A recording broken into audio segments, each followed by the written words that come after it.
Develop the habits. You've got the brain power, you've got the energy, but develop the habits of success. So how do you start a business with no money under the worst conditions that your backer doesn't want to give you a dime? What do? Get ready for a lot of rejection, and at the same exact time, do the things others don't want to do. Do what's necessary, do what it takes, no matter what it is, and try not to hurt anybody along the way. You know, I often say there should be 12 people at the table, right? And we're having a discussion about something. And something may turn up that could be an opportunity. Half the people don't recognize it's an opportunity. A lot of people are comfortable in what they're doing. They don't want change. People actually get into a zone where they're very comfortable. So they don't like the idea of risk. I see people, they want to do one little house. Then I see people that want to do 10 houses, and I see people want to do thousands of houses. Now, this isn't a good time to be talking about houses, but the fact is, if you're going to think and if you're going to be doing something, do it big. In a certain way, it's better with the banks. In a certain way, it's better with buyers. You can make it more dramatic. I've always thought that each person invented himself. For whatever reasons, through whatever circumstance, through whatever he has gone through, that we are each a figment of our own imagination. From day one, I never tried to hide that I was the girl in my apartment with the red backpack.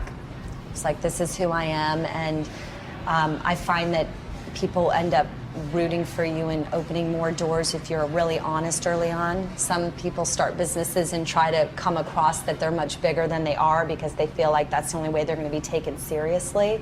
But if you know your product's great and you know why you made it, you don't have to apologize for being out of your home or your apartment or being small. You know, to create a business, you've got to initially work day and night, weekends. It's really hard work.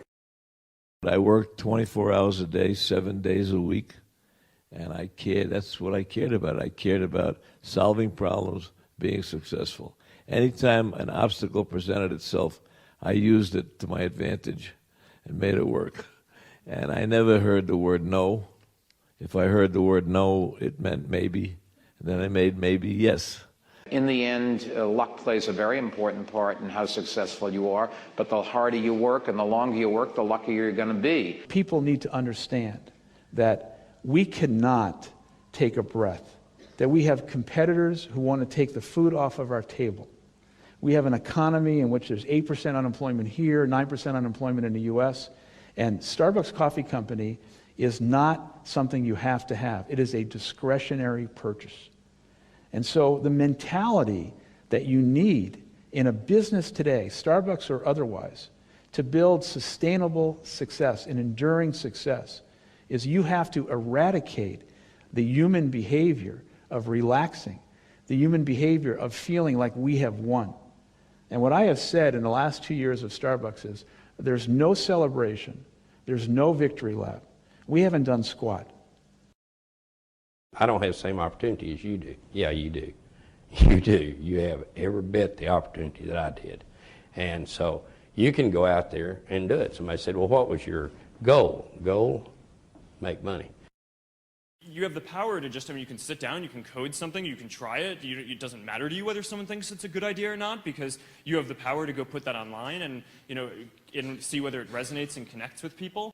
Stay focused on the stuff that you're providing to your users. You're going to make a ton of mistakes. It doesn't matter. You don't get judged by the mistakes. People don't remember those years from now. They remember the things that you did that were good. There's always going to have to be an element of luck, but I think more important is putting yourself in a business that can be ubiquitous, that really doesn't have limits. Because otherwise, there's always going to be a grind to it. But if the business, if it can't be something that you can visualize every business using or every consumer using, it's going to be tough to scale to be big enough or to have the perceived value to get you to that billionaire club. I grew up under a premise. Go in an industry that has a large profit margin. Don't go in one that's slim. Go in one that's large. Take what you've got. Your assets are your energy. Your assets are your willingness to just not be told no. The harder it is, the tougher it is, the bigger the challenge to get in, the bigger the opportunity behind. The opportunities behind are endless. Now, Apple, fortunately, is one of the half a dozen best brands in the whole world. Right up there with Nike, Disney, Coke, Sony. It is one of the greats of the greats, not just in this country, but all around the globe. And but even a great brand needs investment and caring. If Alexander the Great could conquer the known world, why couldn't I start CNN? I thought it through really carefully, but I'd studied a lot more than most of my competitors. Most people haven't worked as hard as I have or studied as hard as I have, because when you look back in my life, most of my decisions, almost all of them, were brilliant. What fear is stopping you in your tracks and burning the soles of your feet? What if conquering that fear, whatever it is, that keeps you from being what the Creator intended for you? What if you could unleash everything great in your life? Would you do it? Would you say yes to that? Don't allow anyone, friend, family, acquaintance, teachers, whoever it is, don't allow anyone to tell you that what you are dreaming for yourself and your family is not possible. It is possible. Don't be one of those people 20 years from now are going to be walking around in a 9-to-5 job, miserable and angry and bitter. To punish failure is yet another way to encourage mediocrity, because mediocrity is what fearful people will always settle for. I like to see people. I think it's really important, even if it's 10 minutes. I hate all this new world of people aren't talking. So I like the idea of seeing people. I think you get a very different view when you look in somebody's eye. You know in a second whether it's right. I mean, I see these people, they're like 8 yards away at a desk and they're busy. I said, go and talk to them. Why are you emailing each other? Go have the conversation. What happened before email? People spoke. Hello, good morning, how are you? Companies like Google are not getting rich on user-generated content. They're getting rich on the content of companies like Viacom, and we're not going to put up with that. We're not going to put up with people taking our product and not paying for it. They want our product, they can have it at the right price.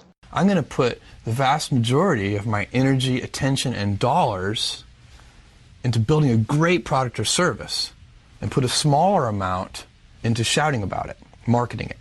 Because I know if I build a great product or service, my customers will tell each other. You have to mix in some patience with that. New companies generally shouldn't exist. Existing companies are usually pretty good at what they do. And so for a new company to exist, it not only has to come in, go into business and bring a product to market, but it has to bring a product to market that's so much better than what already exists that it punches through the sort of status quo. How can you achieve your dreams? I'll tell you the secret, but nobody ever follows it. Just do things in life the way other people don't do that. Change the status quo, and then you'll succeed. I've said that 1,000 times, nobody listens. If you do anything, you're going to get in trouble. If you don't do anything, you won't be in trouble, but you won't get anywhere either.